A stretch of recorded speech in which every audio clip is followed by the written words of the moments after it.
রাসূলুল্লাহ সাল্লাল্লাহু আলাইহি ওয়াসাল্লাম বলেন, যে ব্যক্তি আমার 40টি হাদিস আমার উম্মতের কাছে পৌঁছাবে তার জন্য আমি কিয়ামতের দিন বিশেষভাবে সুপারিশ করব। সুবহানাল্লাহ। নাম্বার 2, মানুষের মধ্যে যারা মৃত্যুকে বেশি করে স্মরণ করে এবং তার জন্য প্রস্তুতি নেয় তারাই সবচেয়ে বুদ্ধিমান। নাম্বার 3, প্রত্যেক জিনিসের জাকাত আছে, আর দেহের জাকাত হচ্ছে রোজা। নাম্বার 4, যে তার সময় আল্লাহর জন্য ব্যয় করে না তার জন্য জীবন অপেক্ষা মৃত্যু শ্রেয়। নাম্বার 5, যারা সব সময় ইস্তিগফার তথা ক্ষমা প্রার্থনা করে তাদের সাথে উঠা বসা করুন, কেননা তাদের হৃদয় সবচেয়ে কোমল হয়।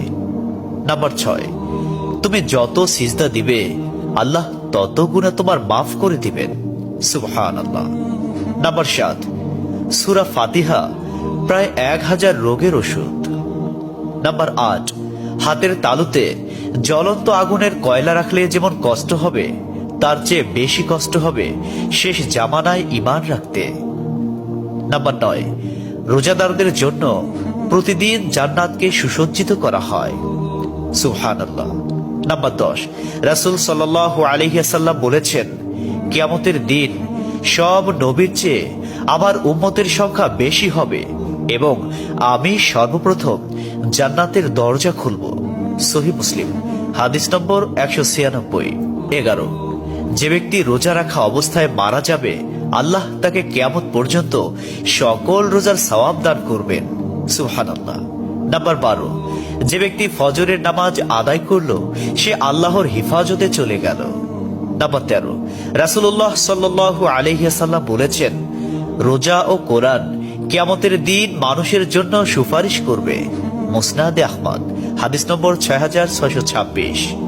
14, নবীজি বলেছেন, রোজাদারদের জন্য সবচেয়ে বড় খুশির সংবাদ হলো হাসরের মাঠে আল্লাহ সবার আগে রোজাদারদের সাথে সাক্ষাৎ করবেন। সুবহানাল্লাহি ওয়া বিহামদিহি।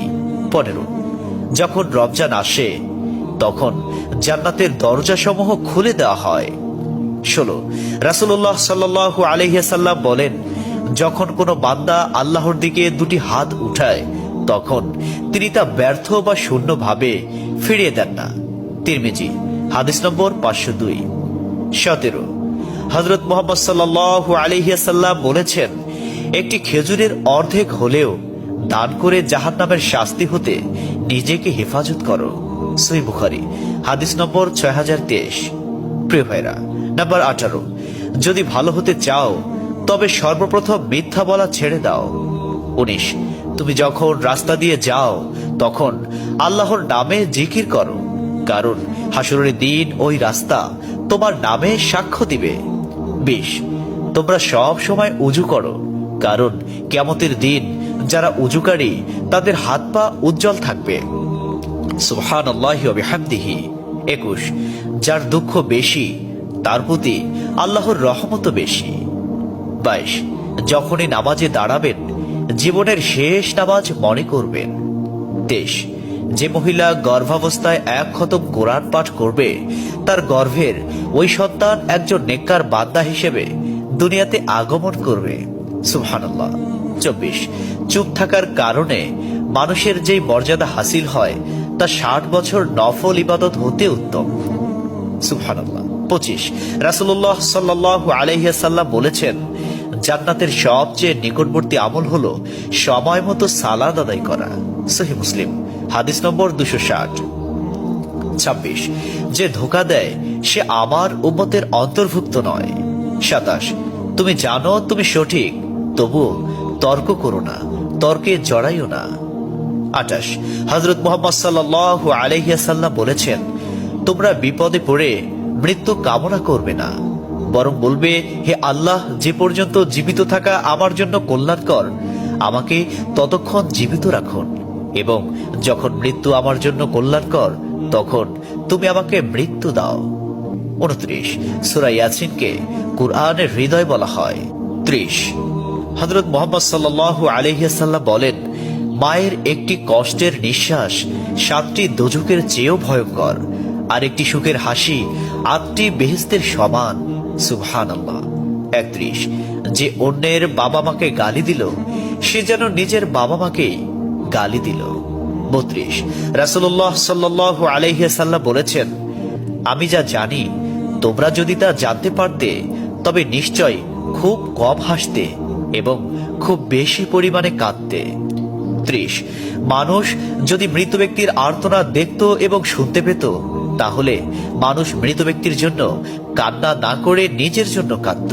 34 মহানবী সাল্লাল্লাহু আলাইহি ওয়াসাল্লাম বলেছেন, সূরা ফাতিহা তোমরা ধীরে ধীরে পাঠ করো, কারণ মহান আল্লাহ নিজে তার জবাব দেন।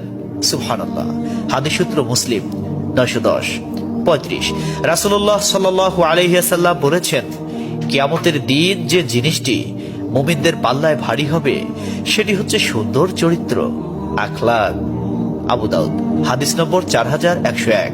36 কবরের ভিতরের প্রথম চাপ পৃথিবীর সকল কষ্টকে হার মানিয়ে দেবে। 37 হযরত মুহাম্মদ সাল্লাল্লাহু আলাইহি ওয়াসাল্লাম বলেন, যে ব্যক্তির অন্তরে এক সরিষা দানা পরিমাণ অহংকার থাকবে সে জান্নাতে প্রবেশ করতে পারবে না। সহিহ মুসলিম হাদিস নম্বর 91। 38 কিয়ামতের দিন ওই ব্যক্তির জন্য সুপারিশ করা হবে যে প্রচুর শীত উপেক্ষা করেও ফজরের নামাজ আদায় করল। 39 নিশ্চয় মহান আল্লাহ নম্র, তিনি নম্রতাকে পছন্দ করেন। তিনি নম্র স্বভাবের লোকদেরকে যা দান করেন তা কঠিন স্বভাবের লোকদের দান করেন না। আবু দাউদ হাদিস নম্বর 4807। 40 কবর মানুষকে দিনে 70 বার স্মরণ করে এবং ডাকে। আল্লাহ সুবহানাহু ওয়া তাআলা আমাদের সঠিক জ্ঞান এবং বুঝার তৌফিক দান করুন এবং আমাদের এই সমস্ত হাদিস সমূহের উপর আমল করার তৌফিক দান করুন। আমিন।